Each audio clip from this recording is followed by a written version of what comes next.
Hey guys, happy Thursday, which some people call Friday Eve. Hope everyone's having a good day, and it is time for another episode of Day in the Life of Vintage Classic Specialist. So, you saw the thumbnail, you know that my bag of hardware finally came in, but I literally didn't go and get it, and it was not ready until like 3 this afternoon, and by then I was knee deep in trying to finish up some things on this one, and already, by 3, I'm usually getting starting to get a little wore out, honestly. I mean, even though I do work till usually close to 6:30 or 7, I'm kind of doing this by 3, and I didn't really want to start putting this motor together, so I thought a better solution is to start on it first thing in the morning when I'm fresh. So I think I have everything now, actually. The only thing is I need to stop at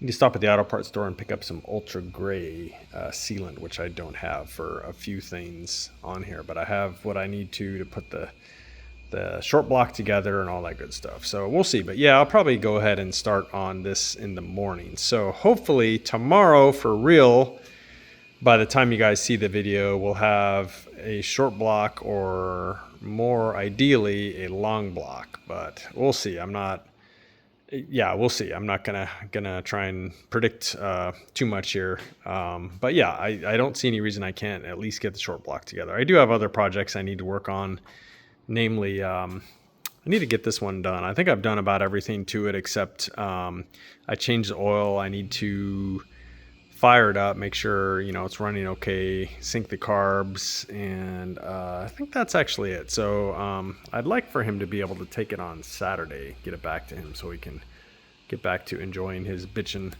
cowlick car. So I'll probably need to spend some time on that one tomorrow too. So that's part of the reason that I may not be able to finish the long block here tomorrow. I don't know, we'll see. It's all up in the air. But most importantly, I do have my bag of bitchin' looking black zinc hardware now. So, geez, hopefully that doesn't become a habit of theirs to take like 2 weeks to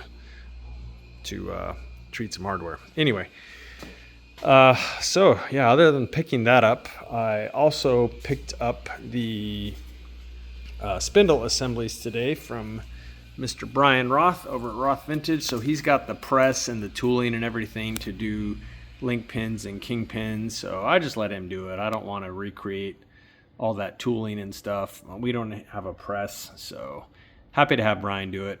And so yeah, I picked those up from him this afternoon, and then I went ahead and painted the spindle assemblies. And what else? Well, earlier in the day though, I did fit the torsion springs. So if you follow the channel, you know that this bug came in with the front end very, very slammed. And the way it was slammed was somebody had pulled torsion leaves out of both the top and bottom torsion tubes, and that's how it was slammed. So I went ahead and put a new adjustable beam on it. You can see the adjusters there with new sets of torsion leaves top and bottom. So the reason I went with an adjustable beam instead of just a stock height beam is the back of the car seems like it might sit a little bit low. So I really wanted, even though he wants the car kind of like stock height, or pretty much stock height, I wanted the flexibility to be able to kind of fine tune the ride height in the front and not end up where it was like way higher in front. If I put a stock beam in and it was way higher in front, then it would just be kind of a mess. We'd have to raise the back some, and so I wanted to be able to dial the front end. So adjustable beam, pretty much a no-brainer. And so went ahead and assembled the beam today, assembled the torsion arms on it on the bench, and everything looked pretty good. And then I went ahead and bolted it on the car with all the little lock plates and stuff like that, little sheet metal plates that are used like factory style to lock all the hardware, keep it from backing out or whatever. You don't want your suspension to fall off, right? So yeah, those little lock plates. And yeah, then went ahead and his steering box, I got it installed and put it on with a new coupler and new hardware for the coupler. Pretty much we always replace this hardware and pretty much always replace the coupler. Not terribly expensive, and to me it's very much a safety issue. His looked fine and probably would have been fine for another 40 years, who knows. But you know, again, if you're already in there, just replace it. Don't be cheap, and get a good quality one. You can see I've got a video somewhere else showing what a poor quality steering coupler is like and the issues they can cause, especially probably more so on buses. But anyway, yeah, buy a good one, buy a German one. And the hardware kit that Wolfsburg West sells is also really nice. It's made by CSP in Germany, so pretty much we use that on everything too. And then you can see the lock plates here. So I went ahead and pulled all this stuff apart and reassembled it with lock plates. Replaced a section of his horn wire here, which had some spots on it where the wire was bare, so the car could have been like honking itself randomly or whatever. So replaced a section of that wire. Yeah, adjusted the steering box so it's, you know, the alignment is good all down here and so on. And then put back on his tie rods, and yeah, so it is coming along pretty nice here. So the next step will be to put his backing plates back on, which I left assembled. I checked I don't know if I mentioned this yesterday, I checked the front wheel cylinders on both sides. Wheel cylinders looked great, no sign of any leakage. So I just left the backing plates intact like that. So they pretty much just bolt back on with their 3 bolts.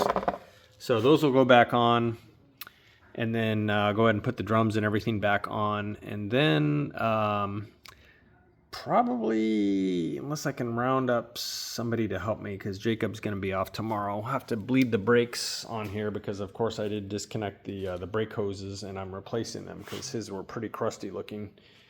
So yeah, I do want to bleed the brakes before the gas tank goes in like I usually do, especially since, I don't know if you'll be able to see this and I don't have my flashlight handy, but it's like pretty wet, or was wet down here at some point. So I don't know if the current master cylinder has been leaking or if there was just a leaky one in the past and whoever replaced it, if they did replace it, didn't, you know, bother cleaning up. But again, if you remember from a few days ago, I discovered when I started looking at this car that his reservoir was bone dry, like not so much a drop of fluid in there.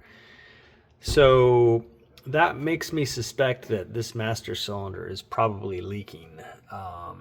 So yeah, I need to go ahead and get some fluid in this thing and then round up somebody to help me and then start bleeding it and look for leaking at all the fittings and so on. So we shall see. That may be getting replaced too.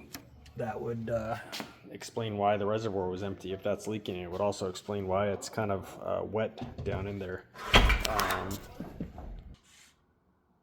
So we'll see about that. So I think, I don't know if I mentioned yesterday when I worked on this, Jacob went ahead and pulled off the rear drums and checked also the rear brake cylinders, and they also looked great. So yeah, so that's done. I need to put his sump plate back on. I haven't done that yet after doing his oil change, and then add oil to it. Once I start and drive the car, then I'll sync his carbs, check his timing, all that stuff. And there's a few other things he wanted done on this car, one of which is remove that giant monster tack, which he just doesn't want in there at all. And he wanted a charger for his phone, a few other things. But the main thing is the suspension. Gonna need to order him some taller tires for the front, and the brakes, which he didn't know he needed, but yeah. So I think that is it for today, guys. Pretty much, again, focused on this one today, and but the big news is picking up the hardware for this motor here, which of course is for the Barndoor if you're new here. And so hopefully tomorrow this will be going together, short block or maybe long block. So stay tuned for that. So as always, thank you guys for watching. Appreciate it, and we'll see you again soon. Bye.